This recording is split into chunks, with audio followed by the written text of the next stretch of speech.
Bom dia para todos que nos assistem nesta manhã. É com muita alegria, muito prazer que quero compartilhar a palavra de Deus no livro de Apocalipse, capítulo 22, verso 1 até o 5. Diz assim a palavra de Deus. Então me mostrou o rio da água da vida, brilhante como cristal, que sai do trono de Deus e do Cordeiro. No meio da sua praça, de uma a outra margem do rio, está a árvore da vida, que produz 12 frutos, dando seu fruto de mês em mês. E as folhas da árvore são para a cura dos povos. Nunca mais haverá qualquer maldição.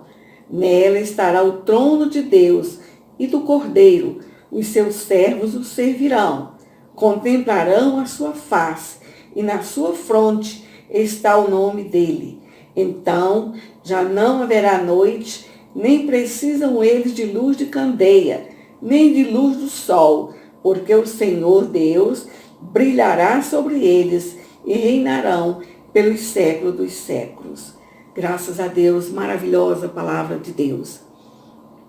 Devemos estar confiantes naquele que mata a sede, manancial de vida. Quem nele confiar jamais ficará desamparado. Então vamos adorar ao Senhor Jesus, digno de toda honra e todo louvor.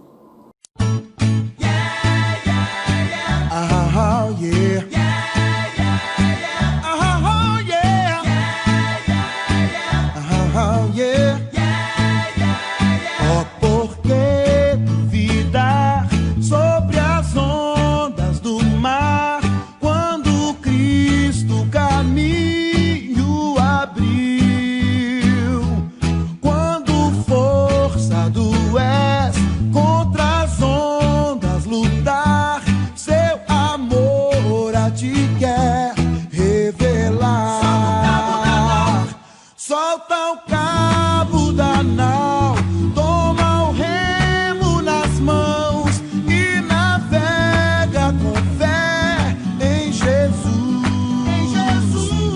E então verás que bonança se faz, pois com ele seguro serás. Solta o cabo da nau. Quando pedes mais fé, ele ouve, ó, crê, mesmo sendo em tribulação. Quando a mão de poder o teu ego tirar, sobre as ondas poderás andar. Solta o cabo da nau.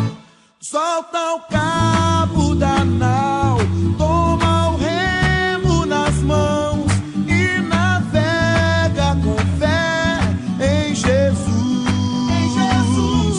E então verás que bonança se faz, pois com ele seguro serás. Yeah, yeah, yeah. Oh, yeah.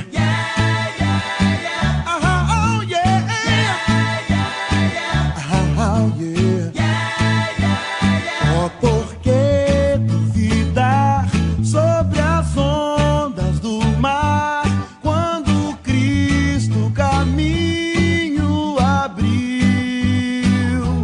quando força do és contra as ondas lutar, seu amor a ti quer revelar.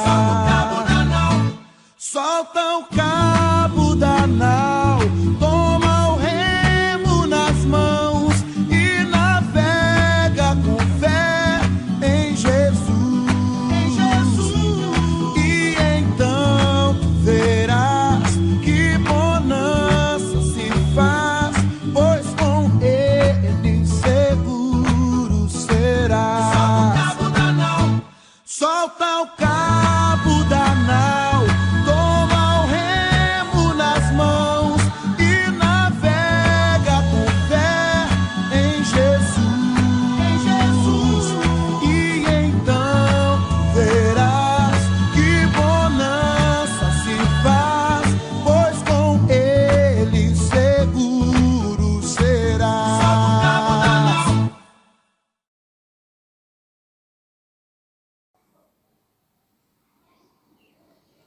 Vamos orar. Amado e querido Deus, te louvamos, te agradecemos pela tua bondade, pela tua graça, pela tua misericórdia, pelo novo dia concedido, pela ministração da tua palavra que agora vamos ouvir, e que sejamos todos edificados, em nome de Jesus. Amém. Ouçamos um lindo hino. Logo após, convido a todos para continuarem conosco e participarem de mais um estudo bíblico. Obrigada pela atenção. Aqui encerro a minha participação e que todos tenham um dia abençoado na paz do Senhor.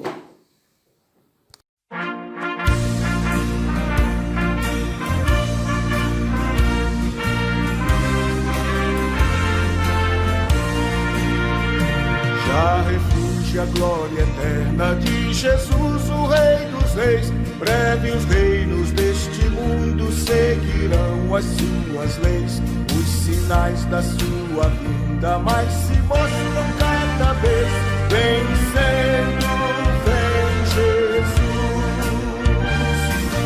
Glória, glória, aleluia. Glória, glória, aleluia.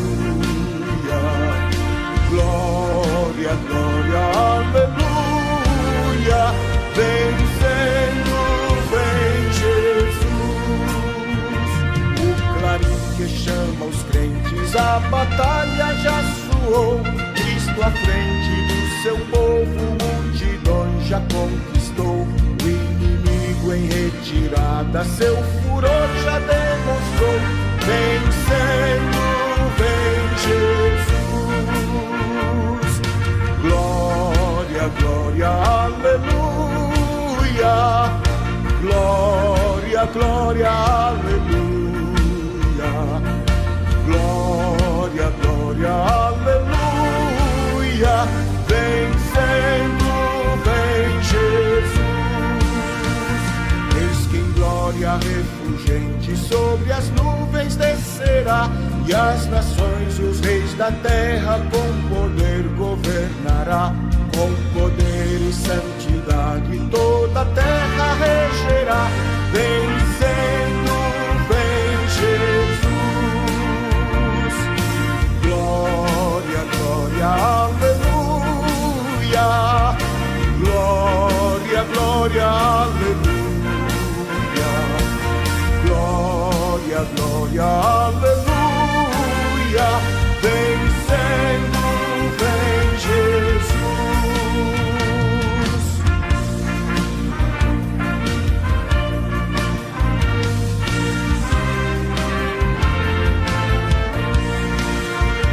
E por fim entronizado as nações irá julgar, todos grandes e pequenos o juiz hão de encarar. E os remidos triunfantes lá no céu irão cantar. Venceu o Rei Jesus. Glória, glória, aleluia. Glória, glória, aleluia. Glória, glória, aleluia. Venceu o Rei Jesus.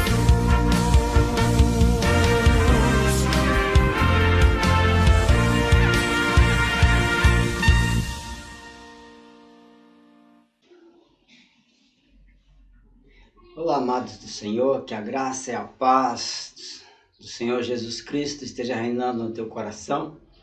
Espero que esteja tudo bem com você, com a sua família.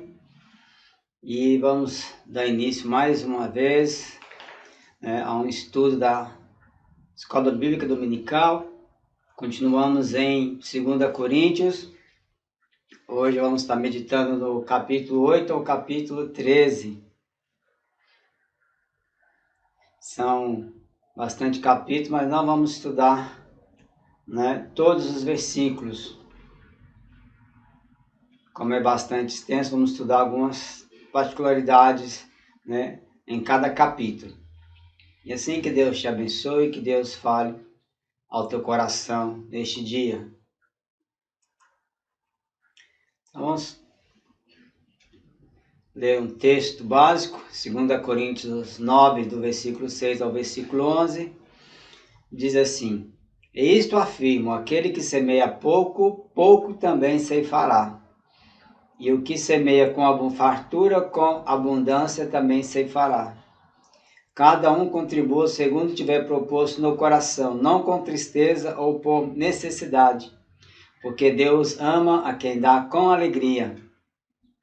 Deus pode fazer-vos abundar em toda graça, a fim de que, tendo sempre em tudo ampla suficiência, superabundeis em toda boa obra, como está escrito: distribuiu, deu aos pobres, a sua justiça permanece para sempre. Ora, aquele que dá semente ao que semeia e pão para alimento, também suprirá e aumentará a vossa sementeira e multiplicará os frutos da vossa justiça, enriquecendo-vos em tudo para toda generosidade, a qual faz que, por nosso intermédio, sejam tributadas graças a Deus.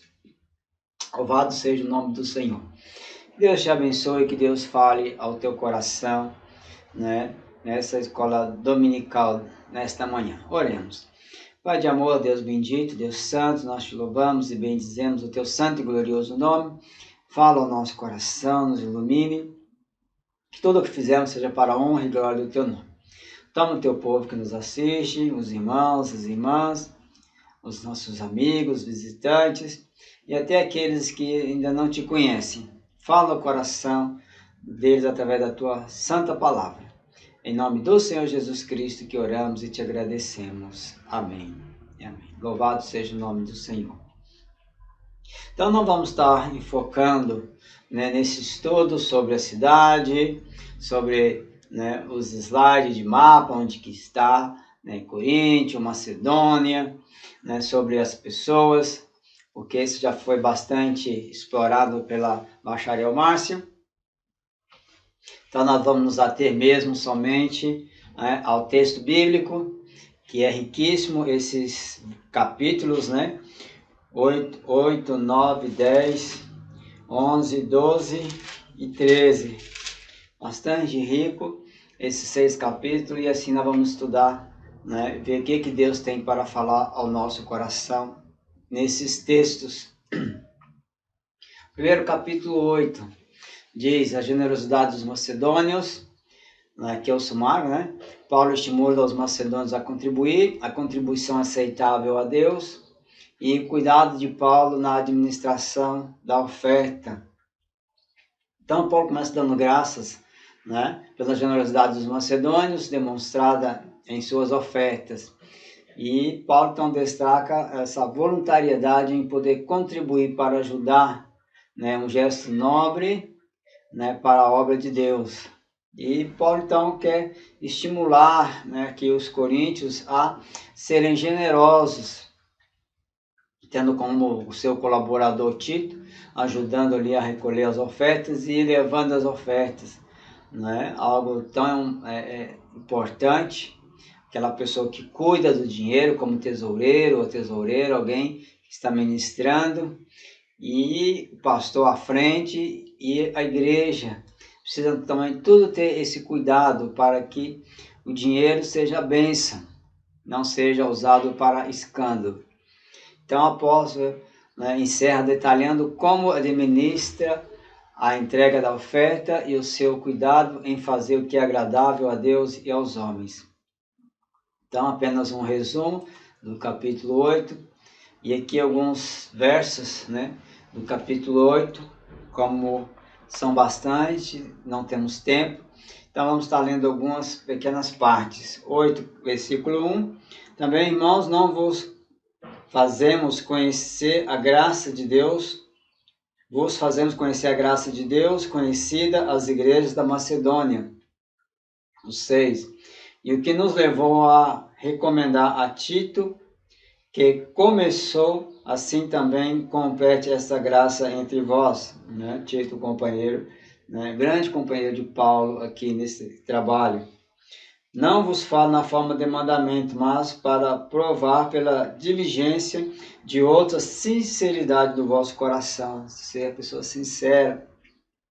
E o 19, e não só isso, mas foi também eleito pela igreja para ser nosso companheiro no desempenho desta graça ministrada por nós para a glória do próprio Senhor e para mostrar a nossa boa vontade. Um dos colaboradores de Paulo, que foi Tito, também Timóteo e tantos outros, mas aqui refere-se a Tito em estar ajudando ali a levar os donativos, as ofertas, né, para aquelas pessoas que estavam precisando. Então, Paulo, aqui na sua terceira viagem missionária, levou essa oferta para aliviar o sofrimento dos cristãos em Jerusalém e demonstrando assim a unidade da igreja judaicas e gentílicas, né? Paulo encoraja, então, os coríntios a que sejam pessoas generosas. E ele desejava concluí-la, né, dando algumas diretrizes. Primeiro, serem motivados pelo amor, 8 e 9, lemos. Serem determinados pela disposição e capacidade de contribuir, 10 e 12, né? Versículo 10, nós não lemos, que ele fala assim: e nisto dou a minha opinião, pois a vós outros que desde o ano passado principiastes não só a prática, mas também o querer, convém isto, completar, versículo ao 11, né? 12. Completai agora a obra começada, para que assim como revelaste prontidão no querer, assim a leveis a termo segundo as vossas posses.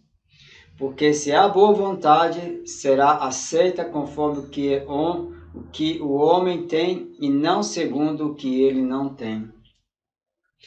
Então aqui é um agradecimento, uma generosidade, né? E começando ali essa grande boa obra, né? E dando aquilo que tem. E terceiro, estimulados pela igualdade, 8, versículo 13 ao versículo 16. Então Paulo só, né, fala às igrejas, coloca os seus agradecimentos e mostrando ali, né, a opção de poder serem um colaborador da igreja e ajudar aqueles que estão mais necessitados. E assim devemos estar pensando no nosso dia a dia, nessa época de pandemia, de sofrimento, de escassez, de emprego e de tantas situações adversas que nós vemos por aí, né? Quem sabe você aí no seu lar ou alguém perto de você está precisando de uma ajuda, de uma mão estendida, de uma contribuição de alguma coisa.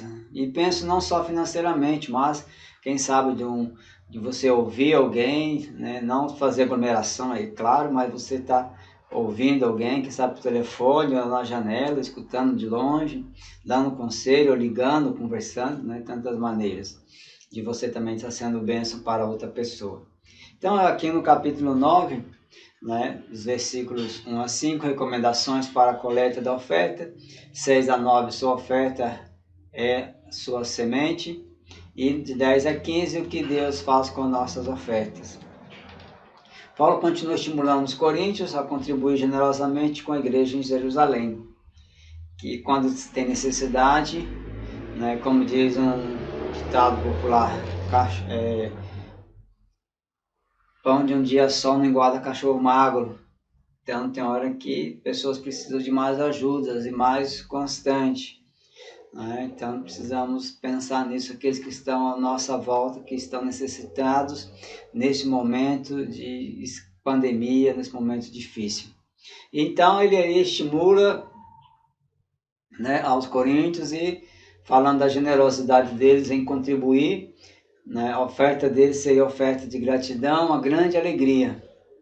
E ele fala ainda, né, dessa generosidade de poder estar ajudando, estar contribuindo, uma atitude, né, bondosa em prol do reino de Deus. Então louvado seja o nome do Senhor, né, que sempre é importante termos esse pensamento de ajuda na obra de Deus. E os versos, né, tirei de 6 a 9, que já lemos, só vou estar reforçando o versículo 6.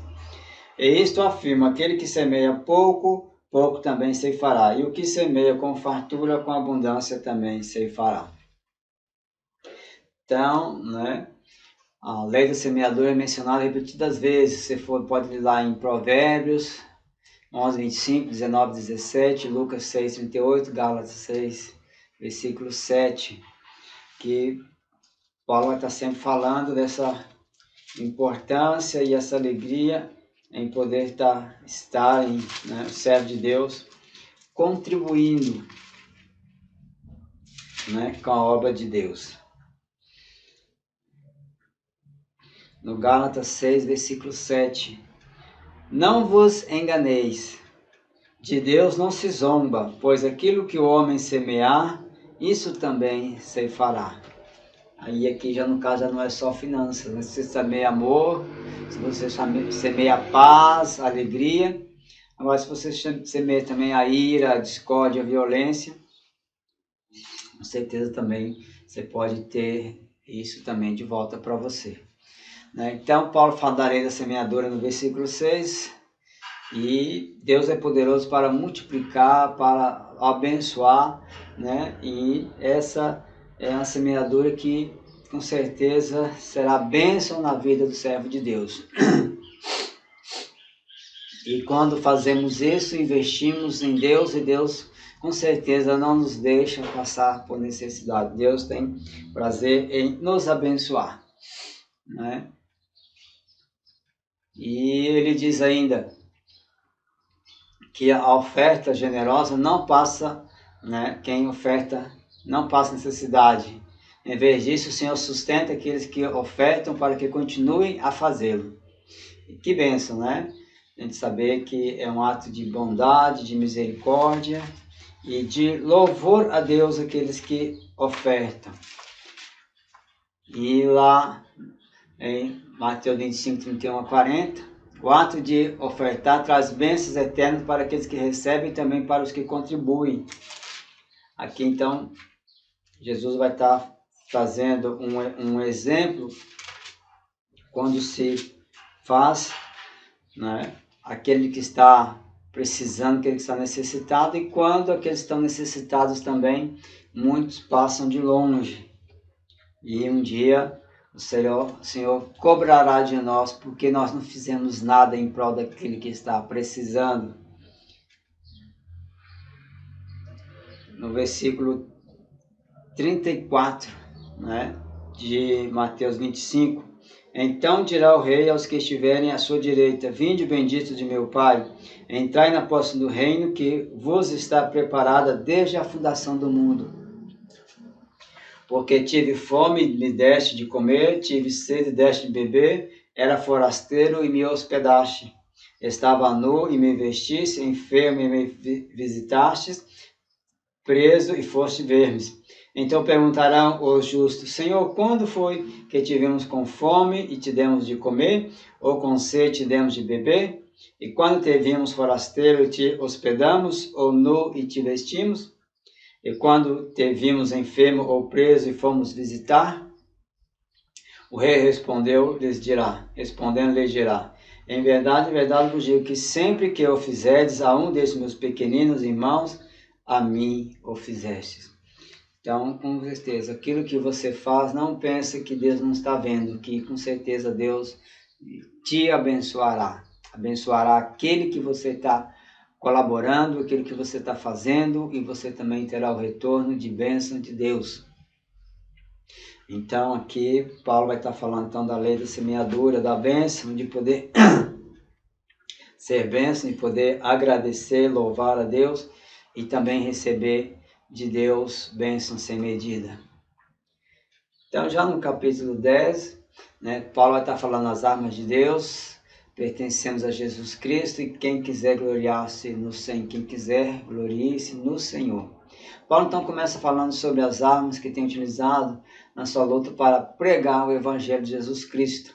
São armas espirituais poderosas em Deus para destruir toda e qualquer oposição. Ele não prioriza artifícios humanos, mas restringe a eficácia do seu ministério à intimidade com Deus. Porque Paulo com certeza teve muitas dificuldades, teve muitas oposições, enfrentou muitos desafios e ele teve que buscar muita direção de Deus, repreendendo toda a obra do diabo, alguns falsos colaboradores do trabalho, e ele termina dizendo que se glorie no Senhor. Então, Paulo foi uma pessoa perversa, mas a vida dele também de ministério não foi fácil. Então, 2 Coríntios 10, versículo 4 e 5, ele diz: porque as armas da nossa milícia não são carnais, e sim poderosas em Deus, para destruir as fortalezas, anulando nossos sofismas e toda altivez que se levanta contra o conhecimento de Deus, e levando cativo todo pensamento à obediência a Cristo.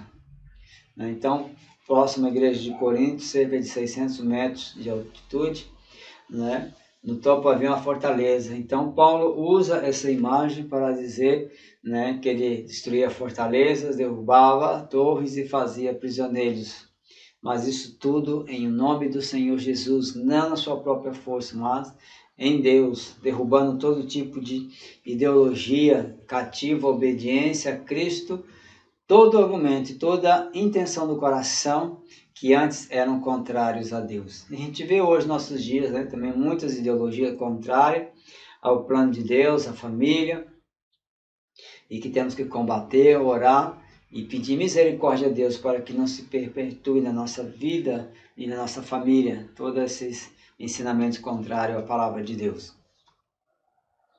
Então Paulo, né, caminhava de acordo não com a carne, mas com a vontade de Deus, porque a carne, os desejos mundanos, em vez disso, ele buscava derrotar a carne. E aqui ele explica a sua estratégia lá em 1 Coríntios 9, 24 a 27, onde declara: subjugo meu corpo, reduzo a escravidão. 9, 24 a 27, vou estar lendo só o 27, quando ele diz assim: mas esmurro meu corpo, reduzo a escravidão, para que, tendo pregado a outros, não venha eu mesmo a ser desqualificado. Então, Paulo tinha essa preocupação de que ser, né, exemplo, de fazer a diferença e que ele não viesse a ser desqualificado, mas que as pessoas pudessem ver e olhar nele uma pessoa de Deus, uma pessoa diferente do que ele tinha sido antes, né? Que fosse agora uma pessoa de Deus, uma pessoa que fizesse realmente algo grandioso. E ele teve que combater muitos ali na época, né, na igreja de Corinto. Não só tinha pessoas boas, mas também tinha muitas pessoas ruins, usadas pelo diabo, e pessoas que estavam sempre querendo atrapalhar os ministérios e uns atrapalhando os outros. É o que a gente vê hoje, né?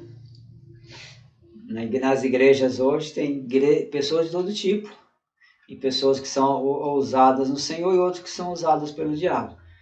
E às vezes vem contra a liderança e, né, leva tudo, né, à perdição. Então temos que orar, vigiar, porque o diabo ele anda tentando, né, incentivar pessoas a caminhar no erro.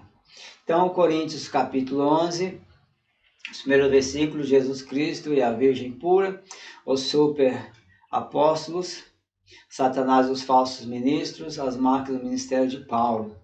Então, Paulo manifesta a relação, né, de intenção para com os coríntios de entregá-los a Jesus como uma igreja pura, né, sem mácula, sem mancha. Exorta a não confiarem nos super apóstolos e que eles não fiquem impressionados com seus desempenhos.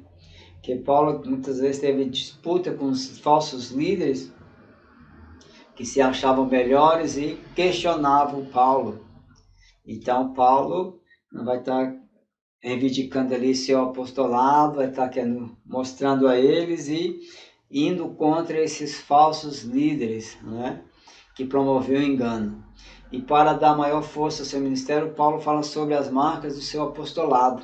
As muitas dificuldades e desafios enfrentados, né, dão validação ao evangelho que ele pregava.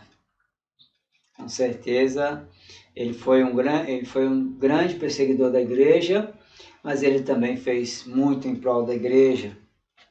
Versículo 11 capítulo 11, versículo 3, não é? Quero, entretanto, que saibais ser Cristo o cabeça de todo homem, e o homem o cabeça da mulher, e Deus o cabeça de Cristo, 18 a 19. Porque antes de tudo estou informado de haver divisões entre vós quando vos reunis na igreja, e eu em parte eu creio, porque até mesmo importa que haja partido entre vós, para que também os aprovados se tornem conhecidos entre vós. E a gente já viu que na outra parte, na outra carta,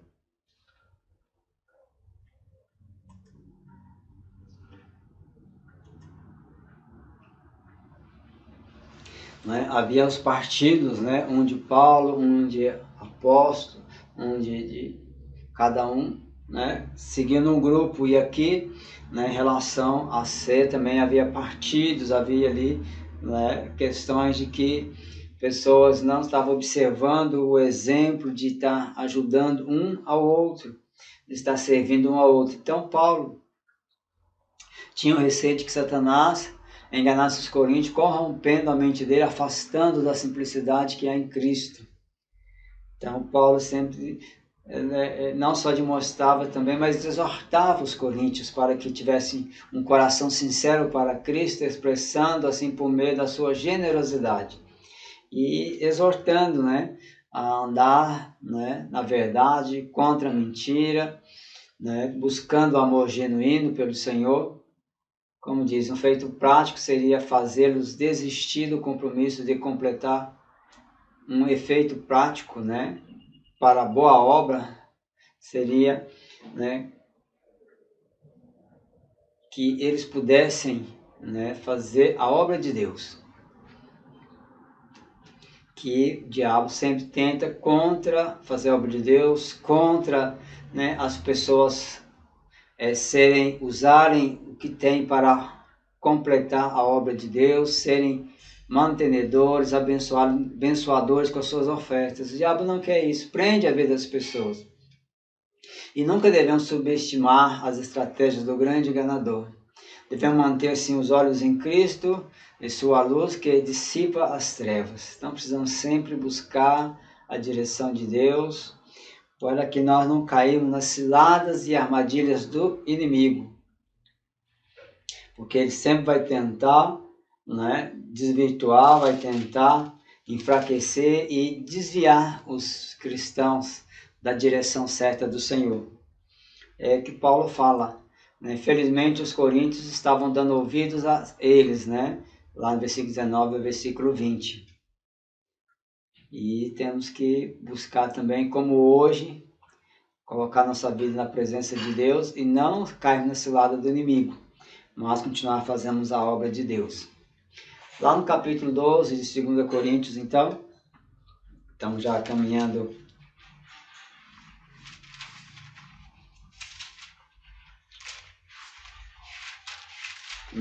para o final. Paulo, então, e as visões e revelações do Senhor. Quando fracos é que somos fortes, as disposições de Paulo em servir, o receio de Paulo. Então, Paulo fala sobre as visões e as suas revelações, que ele estava sendo questionado, colocando, né, em prova se realmente, né, ele tinha um apostolado, se realmente ele tinha sido chamado. E aqui, então, ele fala das suas revelações, do seu espinho na carne, para que não se ensoberbecesse, e a sua disposição em servir a Cristo. Não é? Encerra, então, esse capítulo 12, falando que os coríntios estavam permitindo que a carnalidade os dominasse, as brigas, invejas, discussões, que estavam isso estragando a comunhão. Então, a gente tem que estar, né, sempre pensando, observando, orando, para que, né, a palavra de Deus seja nosso rumo, a nossa direção, que possamos buscar, viver pela palavra e a cada dia procurar ser cristãos melhores.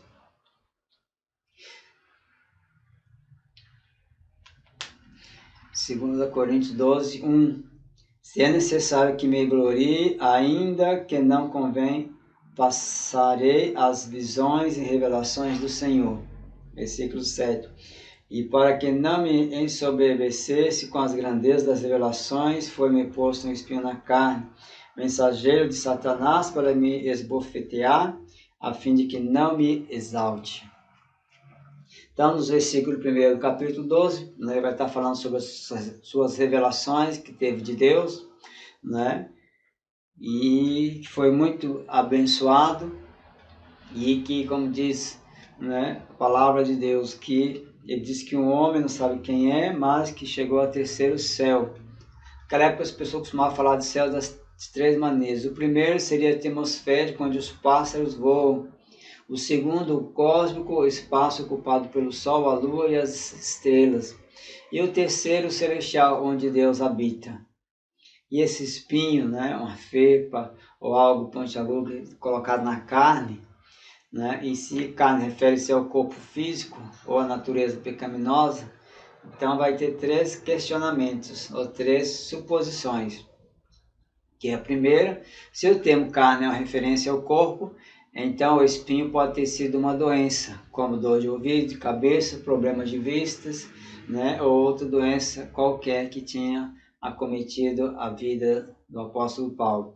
Se o termo carne é uma referência à natureza pecaminosa, então esse espinho pode ter sido algum tipo de tentação que ele estava passando. E se a expressão é figurativa, pode se representar, né, referir-se à perseguição a outras oposições. Mas diz que a maioria dos comentaristas refere-se ao espinho na carne de Paulo como uma doença mesmo. O próprio Hernandes confirma, né, afirma que com certeza seria um problema de vista.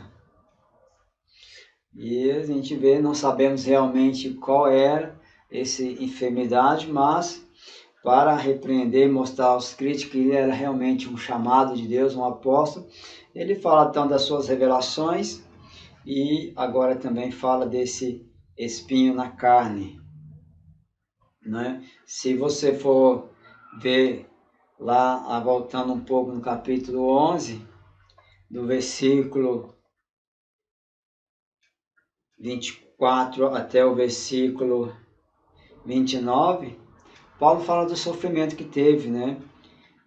Muitas, fustigado, 3 vezes fustigado com varas, apedrejado, em naufrágio 3 vezes, passei na voragem do mar, muitas vezes em perigo, em salteadores, entre patrícios, em perigo entre gentios, perigo na cidade, em perigo no deserto, perigos no mar, perigo entre falsos irmãos, em trabalhos e fadigas, em vigílias, fome, sede, jejuns, frio, nudez, e por aí vai falando das suas situações.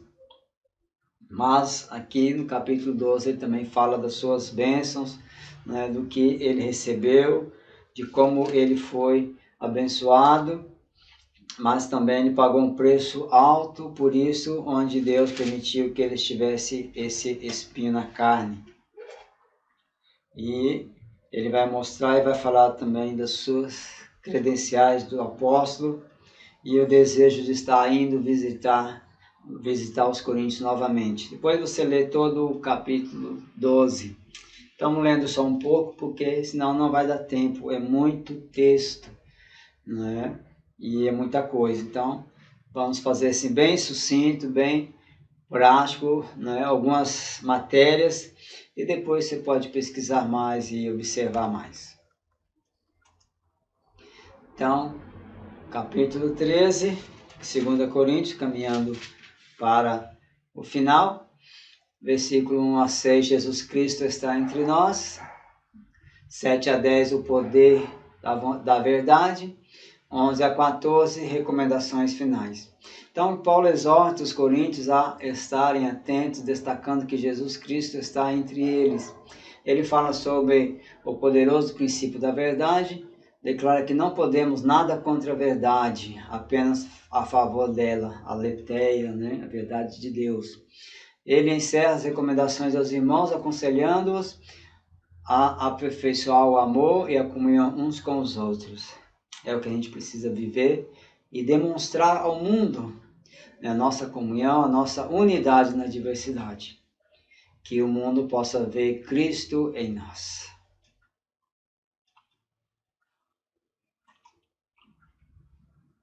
Então, versículo 3 e o versículo 7. Versículo 3 diz assim: posto que buscai prova de que em mim Cristo fala, o qual não é fraco para convosco, antes é poderoso em vós. 7. Estamos orando a Deus para que não façais mal algum, não para que simplesmente pareçamos aprovados, mas para que façais o bem, embora sejamos tidos como reprovados. Então, Paulo agora confrontaria os pecadores, né? Aquelas pessoas que, falsos líderes, estavam indo contra ele, estavam tentando acusá-lo, né? Seus críticos afirmavam que o apóstolo Paulo tinha de mostrar-se forte e duro, mas Paulo afirma que quando os visitasse, novamente agiria assim. E Paulo estava orando para que houvesse o fim das divisões, bem como a restauração do amor à fé. Se a oração fosse atendida, ele aparentaria estar reprovado, pois não teria de exercitar sua autoridade apostólica para disciplinar os coríntios. Aqui parece meio contraditório, né? É você orar pedindo alguma coisa a Deus e esperando que Deus não responda a sua oração. Mas se a oração dele fosse ouvida, era muito melhor do que ele fosse lá para repreender ou disciplinar alguém. E Paulo desejava então que houvesse comunhão entre os irmãos, que houvesse essa alegria. Porque Paulo, né, ele, palavra de Deus, versículo 1 diz: esta é a terceira vez que vou ter convosco, por boca de 2 ou 3 testemunhas, toda a questão será decidida. Então, algumas coisas que estavam acontecendo lá, ele queria colocar em ordem e ele ia mostrar que ele não era fraco, mas que ele era forte e que ele ia mostrar às pessoas, ele quer mostrar aqueles falsos líderes que realmente ele era uma pessoa forte, uma pessoa de Deus. E assim então nós observamos e vemos, né, a palavra de Deus quão maravilhosa, quão importante. Pena que estudamos rápido demais, mas que você possa cada dia se deleitar na palavra de Deus, lendo, pesquisando, sabendo que ela se completa, que ela se une e que cada dia possamos mais louvar e agradecer a Deus. Vamos continuar depois. A próxima aula será, a professora Márcia, que estará já começando com os Gálatas. Que Deus nos abençoe, que Deus fale ao nosso coração. E assim então nós vamos estar encerrando, orando, colocando a nossa vida diante do altar de Deus. E que Deus venha te abençoar, venha te prosperar, que você seja uma pessoa fiel, colaboradora nos dias, nas ofertas. E nós desde já agradecemos pelos irmãos, pela sua fidelidade, aos amigos, pela colaboração, pelas suas ofertas. E que muito mais possamos continuar ainda ofertando à casa de Deus, para que ainda consigamos pagar as dívidas que ainda temos, e futuramente, no devido tempo, ter um espaço maior, alugar um espaço maior para podermos congregar juntos, louvando e bendizendo ao Senhor. Então, que Deus abençoe, que Deus continue falando ao teu coração. Tenha um bom domingo e até o culto à noite, se assim Deus permitir. Vamos orar, vamos falar com Deus mais uma vez.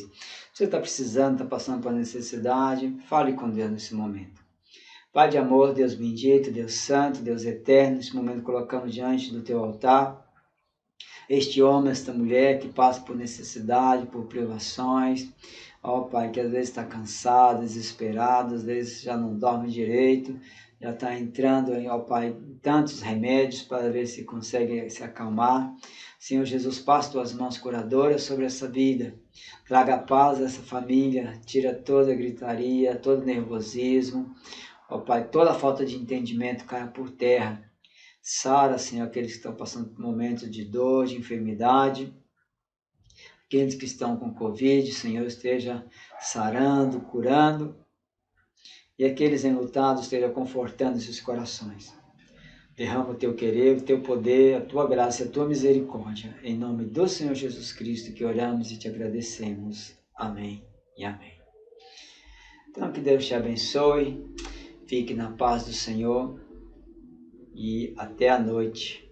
Então, se Deus assim o permitir, Deus te abençoe. Em nome do Senhor Jesus Cristo. Amém.